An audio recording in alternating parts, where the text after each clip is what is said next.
मैं मरने के बाद पैसे साथ लेकर जाऊंगा। स्वर्ग का पैसा। यह कहानी है एक बहुत बड़े उद्योगपति की। वह बहुत जिद्दी था। वो जब भी कोई चीज़ करने की ठान लेता तो उसके पीछे पड़ जाता। 50 की उम्र तक उसने कई कंपनियां खोल दी थीं। एक दिन सफ़र के दौरान ड्राइवर ने गाड़ी में कोई गाना बजाने की बजाय एक सत्संग चला दिया। उस सत्संग में कोई धार्मिक गुरु प्रवचन दे रहे थे।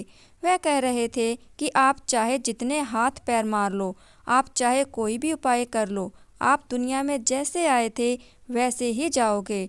आपने जिंदगी भर जो भी कमाया है, चाहे वह घर हो, धन हो, शोहरत हो या और कुछ भी, वह सब आप अपने साथ कभी नहीं ले जा पाएंगे। अपने स्वभाव के अनुसार व्यापारी इस धर्मगुरु के बोलने को एक चुनौती की तरह स्वीकार कर लेता है। व्यापारी ठान लेता है कि वह इस धर्मगुरु के शब्दों को गलत साबित कर देगा। वह कुछ ऐसा करेगा कि वह अपना कमाया हुआ धन मरने के बाद भी अपने साथ लेकर जाएगा। उस दिन से उद्योगपति दिन रात यही सोचने में लग जाता है कि वह क्या करे जिससे वह इस चुनौती को जीत पाए।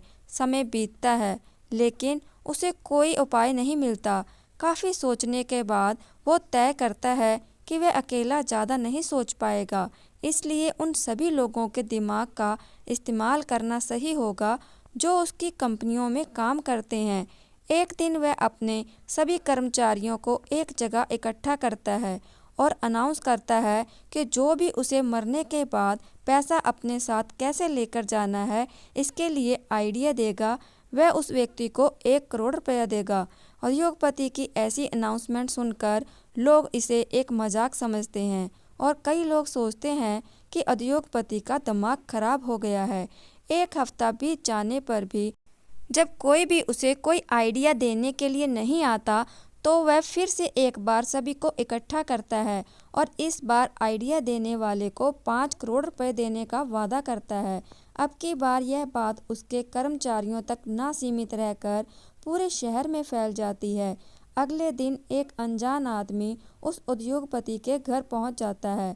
वह कहता है कि मैं आपको वही आइडिया देने वाला हूं जो आप चाहते हैं, लेकिन उसके लिए मेरे कुछ सवालों के जवाब आपको देने होंगे। उद्योगपति की आंखों में चमक आ जाती है। उद्योगपति उस आदमी से कहता है, पूछो, तुम्हें जो पूछना है। आदमी उद्योगपति से पूछता है, क्या आप कभी इंग्लैंड गए हैं? उद्योगपति कहता है, हाँ, कई बार। आदमी पूछता है, आप वहाँ पर अपने पैसे कैसे लेकर जाते हैं? उद्योगपति कहता है, मैं एयरपोर्ट पर जाकर उन्हें इंग्लैंड में चलने वाले डॉलर के साथ बदलवा लेता हूँ। आदमी उद्योगपति से एक के बाद कई देशों के नाम बताकर यही सवाल करता है और उद्योगपति उसे हर बार वही जवाब देता है। बार बार एक तरह का सवाल सुनकर उद्योगपति चिढ़ जाता है और वह उस आदमी से कहता है कि तुम ऐसे बेवकूफ़ों जैसी बातें क्यों कर रहे हो? सीधे सीधे मुझे उपाय बताओ। आदमी कहता है, यही तो मैं कब से आपको समझाने की कोशिश कर रहा हूँ।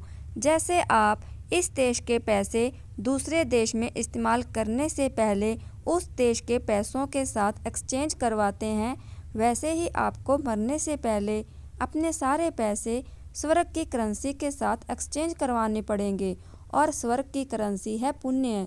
आप अपने पैसों का इस्तेमाल ऐसे कामों में कीजिए जिनसे पुण्य मिलता है। बस यही तरीका है पैसे साथ लेके जाने का।